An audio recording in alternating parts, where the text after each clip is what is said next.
আসসালামু আলাইকুম। আমি হাসান মোহাম্মদ তানভীর, তোমাদের তানভীর স্যার। বেলাল আহমেদ পরিচালিত কমার্স কেয়ার আর্টস কেয়ারে ইংলিশ গ্রামার একটা টপিক নিয়ে তোমাদের সামনে হাজির হয়েছি। টপিকের নাম হলো basically special uses of words and phrase. এটা তোমাদের যারা সেকেন্ড ইয়ার, তোমাদের পরীক্ষায় আসবে 5 নম্বরের জন্য। বাকি টপিকগুলোর তুলনায় এই টপিকটা কিছুটা ইজি, বাট এখানেও কিছু ট্রিক্স আছে।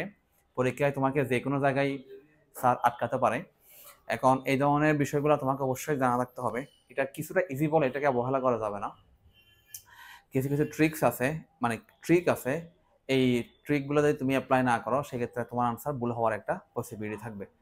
সো খুব বেশি কথা না বাড়িয়ে আমরা আসলে পরীক্ষার মধ্যে প্রশ্ন কীভাবে আসে প্লাস এই সকল ওয়ার্ডস এবং ফ্রেজের ইউজেসগুলো বোঝার ট্রাই করি। ওকে,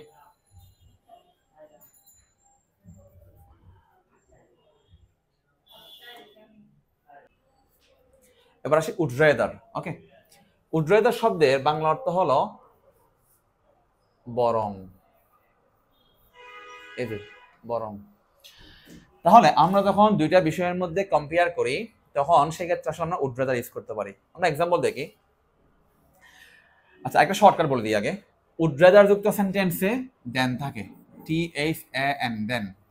এক্ষেত্রে আমরা মাথায় রাখবো দেন বানানটা হলো THAN, এটা কিন্তু ইএন হবে না। আর একটা ওয়ার্ড আছে ইএন, এটা মানে কিন্তু তারপর, এখানে হবে এন। ওকে, সো আমরা দেখি I dash stay at home then go out tonight. এটা বাংলা অর্থ হলো, এখানে কাজ হলো দুইটা, একটা হলো বাসায় অবস্থান করা, এটা একটা কাজ, আবার বাইরে যাওয়া রাত্রিবেলা, এটা একটা কাজ।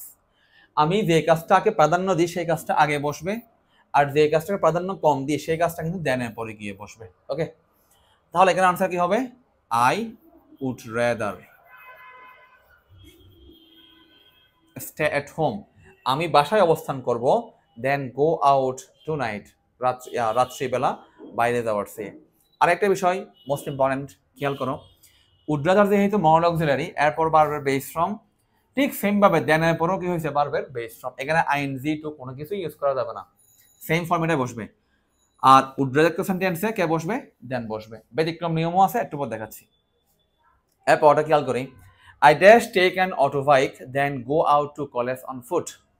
তো বলা হচ্ছে আমি কলেজে যাওয়ার জন্য আসলে অটো বাইক নিতে পারি কলেজে হেঁটে যাওয়ার চেয়ে। ওকে, তাহলে আমরা এখানে কি বলতে পারি? আবার উড রেদার, উড রেদার পরে বাড়বে বেস ফ্রম, দেনের পরও কি বাড়বে? Base form. অপশন দুইটা, পায়ে হেঁটে যাওয়া, অটো বাইকে করে যাওয়া। আমি কোনটাকে দিই প্রাধান্য? অটো বাইকে করে যাওয়াটাকে, যেটাকে প্রাধান্য দিব সেটা আমরা আগে লিখি, সেখানে আনসার কি লিখবো? Would rather. আর একটা শর্টকাট বলেই দিলাম, দেন দেওয়া থাকলে আনসারের মধ্যে কি বসবে? উড রেদার বসবে। এরপর ওটাও সেম, দেন দেওয়া আছে, আনসার কি হবে? Would rather. বাংলা অর্থ বলি, এ ওয়ারিয়র, একজন যোদ্ধা, উড রেদার ডাই, সে মারা যাবে, দেন সারেন্ডার টু এনিমিস, তারপরও সে কখনো শত্রুর কাছে সারেন্ডার করবে না। সো দেন দেওয়া আছে, আমি এখানে উড রেদার লিখবো। Next one, I dash resign my job then tolerate injustice. এটার অর্থ হলো আমি জব থেকে পদত্যাগ করবো, রিজাইন করবো, তারপরে কোনো অন্যায় সহ্য করব না। তাহলে এখানে আনসার কি হবে? Would rather. কেন? দেন দেওয়া আছে। আবার সেম বিষয়টা বলি, উড রেদার পর বাড়বে বেস ফ্রম, দেনের পরও বাড়বে বেস ফ্রম। ওকে, বাট আরেকটা জিনিস মাথায় রাখবো, আমরা অনেক সময়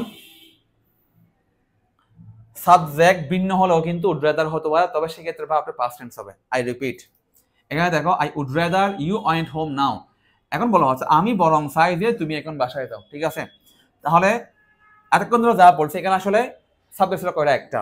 অর্থাৎ বাসায় থাকলেও আমি, বাইরে গেলেও আমি, অটো বাইক নিলেও আমি, কলেজে হেঁটে গেলেও কিন্তু আমি। একজন ব্যক্তি দুটা কাজের মধ্যে একটা কাজকে পছন্দ করছে, বাট এখন যদি সাবজেক্ট ভিন্ন হয়ে যায় তখন সেই ক্ষেত্রে আসলে পরবর্তী ভাবটা কিন্তু পাস্ট টেন্স হবে, তখন পরবর্তী ভাবটা পাস্ট টেন্স হবে। এটা মনে রাখাটা ইম্পর্টেন্ট।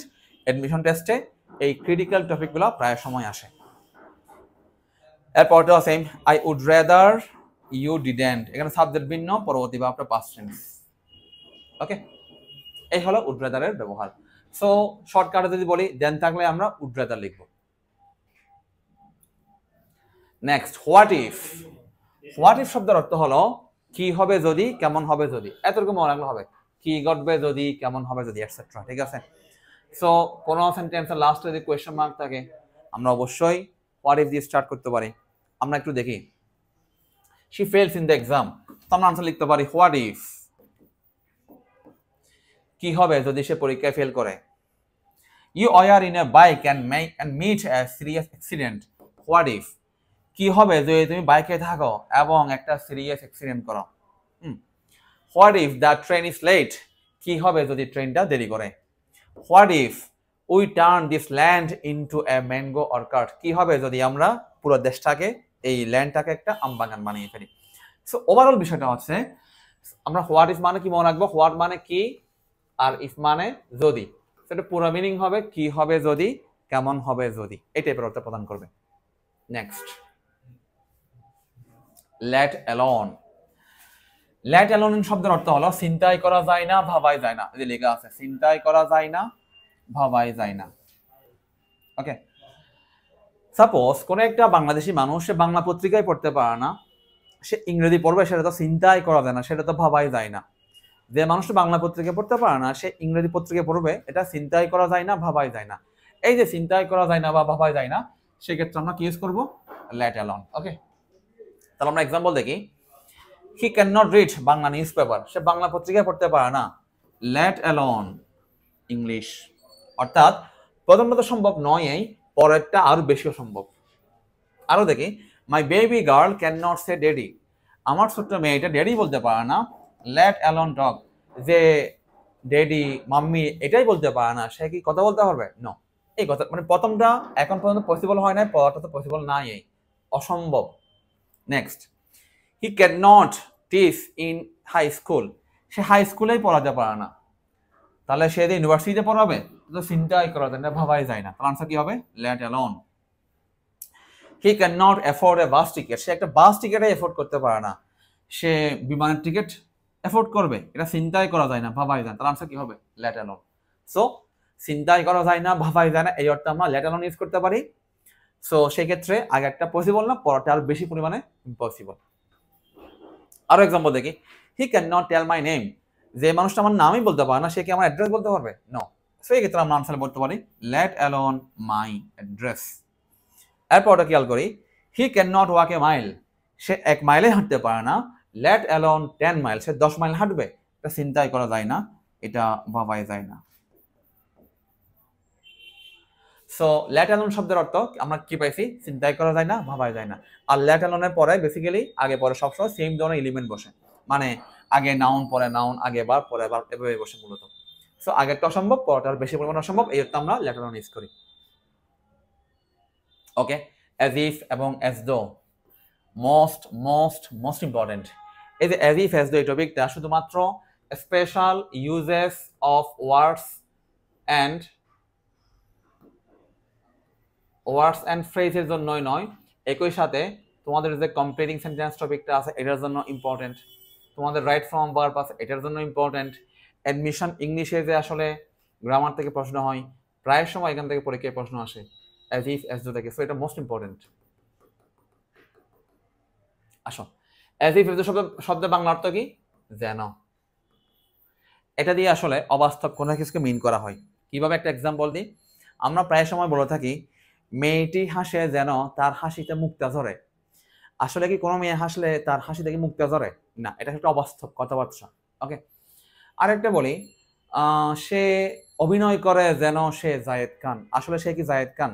না, জায়েদ খান একজন আলাদা ব্যক্তি, ও একজন আলাদা ব্যক্তি। ওকে, সো আমরা যেন অর্থ ইউজ করতে আমরা অ্যাজ ইফ এবং অ্যাজ দো ইউজ করি যখন আমরা সামনে কম্পেয়ারিং সেন্টেন্স পড়বো, আরো বিস্তারিত পড়বো। আবার জাস্ট এতটুকু মনে রাখি, এটা হচ্ছে রুটস গুলা একটা ব্যাকগ্রাউন্ড আছে, সেই ব্যাকগ্রাউন্ড গুলো এখন আলোচনা করছি না, যখন আমরা কম্পেয়ারিং সেন্টেন্স পড়বো তখন আলোচনা করব। নিয়মটা জাস্ট বলে দিই, অ্যাজ ইফ অ্যাজ দো বাংলা হলো যেন, আগে যদি প্রেজেন্ট টেন্স হয় পরে হবে কি পাস্ট টেন্স, মানে পাস্ট ইনডিফিনিট টেন্স। আর আগেই যদি পাস্ট ইনডিফিনিট হয়ে যায় পরে হবে কোন tense? Past perfect tense. Okay, এটা সব সময় হবে। এক্সাম্পল দেখি আমরা, সে বিহেভ, সে আচরণ করে যেন সে সব কিছুই জানে। ওকে, তাহলে যেন ইংলিশ কি হবে? এখানে অ্যাজ ইফও লেখা যাবে, অ্যাজ দো লেখা যাবে, অপশনে যা দেওয়া থাকবে তাই আমরা চুজ করব। ওকে, দেখো আগে হলো প্রেজেন্ট টেন্স, পরে হলো পাস্ট ইনডিফিনিট টেন্স। শি টক, সে কথাবার্তা বলে যেন সে দুনিয়া সব কিছুই জানে। সো আনসার কি হবে? অ্যাজ ইফ অথবা অ্যাজ দো। এখানে কিন্তু নিয়ম হয়েছে আগে প্রেজেন্ট টেন্স পরে পাস্ট ইনডিফিনিট টেন্স। আর একটা বিষয় বলে রাখি, এটা হলো বাস্তব, একটা এক্সট্রা শর্টকাট দিয়ে দিই, অবাস্তব। ইংলিশে যত অবাস্তব আছে অবাস্তবকে বলা হয় তাকে আনরিয়াল, আর আনরিয়াল মানে কিন্তু পাস্ট টেন্স। অবাস্তবকে ইংলিশ করলে কি হয় আনরিয়াল, আর আনরিয়াল সবগুলো হবে পাস্ট টেন্সে। সো আমি যে বললাম এই যে অ্যাজ ইফ অ্যাজ দো, এটা হলো অবাস্তব। অবাস্তব বলে আমরা সবসময় পরবর্তী পাস্ট টেন্সে লিখি, আগে প্রেজেন্ট থাকলেও পরে হবে পাস্ট ইনফিনিট, আগেই যদি পাস্ট ইনফিনিট হয়ে যায় পরে হবে কি পাস্ট পারফেক্ট। অবাস্তব সবগুলো কিন্তু পাস্ট টেন্সে হবে, ঠিক আছে। আমরা আরো এক্সাম্পল দেখি, আনোয়ার টকড, আনোয়ার কথাবার্তা বলে, এটা কিন্তু পাস্ট ইনফিনিট, তারপরে কি হবে পাস্ট পারফেক্ট দেখো দেওয়া আছে, হ্যাড নন, যেন সে সব কিছুই জানতো। আনসার হতে পারে অ্যাজ ইফ, হতে পারে মেবার, এটা অ্যাজ দো লিখি। নেক্সট, দ্য ম্যান প্রিটেন্ডেড, মানুষটি অভিনয় করত, প্রিটেন্ডেড এটা কিন্তু পাস্ট টেন্স, তাহলে পরে কি হবে পাস্ট পারফেক্ট হবে। He had been very poor, যেন সে খুবই গরিব, এটা কিন্তু had plus verb V three, that means past perfect. Okay, তার আনসার কি হবে অ্যাজ ইফ অথবা অ্যাজ দো। সো এক কথা যদি বলি অ্যাজ ইফ এবং অ্যাজ দো শব্দ বাংলা অর্থ কি যেন, আর অ্যাজ ইফ অ্যাজ দোর আগে যদি প্রেজেন্ট ইনফিনিট হয় পরে হবে পাস্ট ইনফিনিট, আগে যদি হয় পাস্ট ইনফিনিট পরে হবে কি পাস্ট পারফেক্ট। এই হলো অ্যাজ ইফ অ্যাজ দোর বিষয়টা।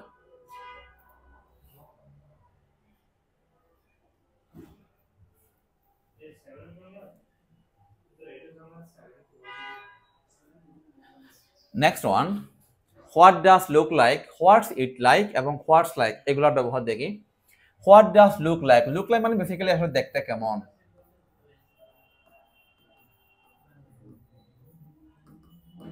হোয়াটস it like, what's dot dot like, এগুলো সবগুলোর অর্থ হবে কি দেখতে কেমন। ওকে, মানুষটি কেমন, দেখতে কেমন, এই জাতীয় অর্থ প্রদান করবে। শর্টকাট বলি, what does dot dot look like, এখানে ডাবল গ্যাপ থাকবে, ডাবল গ্যাপ থাকলে বোঝা যাচ্ছে আসলে কি হবে what does look like. Double gap যুক্ত আনসার আসলে খুব কমে দেয়, এটাই সবচেয়ে বেশি পরিমাণে পরীক্ষায় দেওয়া হয়। আমরা এক্সাম্পল দেখি, বাংলাদেশি পিপল ড্যাশ, বাংলাদেশি মানুষ দেখতে কেমন, একটা বিষয়, এটা কি হোয়াট ডাসও হতে পারে হোয়াট ডো হতে পারে, একটু বুঝে শুনে আনসার করতে হবে। সাপোজ তোমাকে বক্সের মধ্যে ওয়ার্ড দিল হোয়াট ডাস লুক লাইক, কিন্তু যদি সাবজেক্ট হয় বাংলাদেশি পিপল, এখন কি ডাস হবে নাকি ডো হবে? অবশ্যই ডো হবে, পিপল প্লুরাল, ভার্ব হবে প্লুরাল, তাহলে আনসার হবে what do Bangladeshi people look like. Okay, তারপর আসি ডাইনোসর, সাবজেক্ট সিঙ্গুলার, অবশ্যই ডাস হবে, তাহলে আনসার কি হবে what does a dinosaur look like. Next one, the car singular, তার আনসার কি হবে what does the car look like, কারটা দেখতে কেমন, এটা আসো, এটা বা প্লাস আইএনজি না। সো লাইকের পরে বেসিক্যালি কি হবে, লাইক যেহেতু একটা ভার্ব, এটা পরবর্তী ভার্বটা কি হবে আইএনজি হবে অবশ্যই, একটা ভার্বের পর আর একটা ভার্ব আসলে আমরা আইএনজি ইউজ করি। ওকে, সেখানে হোয়াট ডাজ লুক লাইক তো আসবে না, কারণ এখানে ডাবল গ্যাপ হবে আর এখানে সিঙ্গেল গ্যাপ দেওয়া আছে। আনসার অবশ্যই কি হবে what's it like eating Chinese food, Chinese food খেতে কেমন। নেক্সট ওয়ান, বা প্লাস আইএনজি না, আনসার আবার কি হবে হোয়াটস ইট লাইক।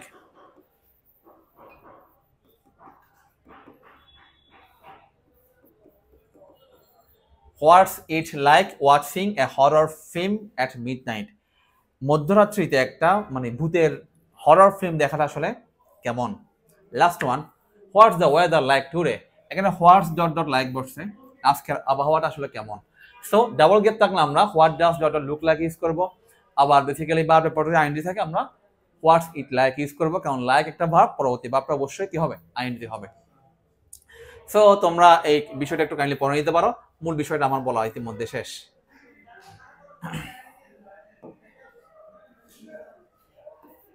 এটা পড়তে পারো, এটা পড়তে পারো, যেমন দেখো what's it like swimming in the river, swimming বা প্লাস আইএনজি দ্যাটস আমরা কি লিখছি হোয়াটস ইট লাইক।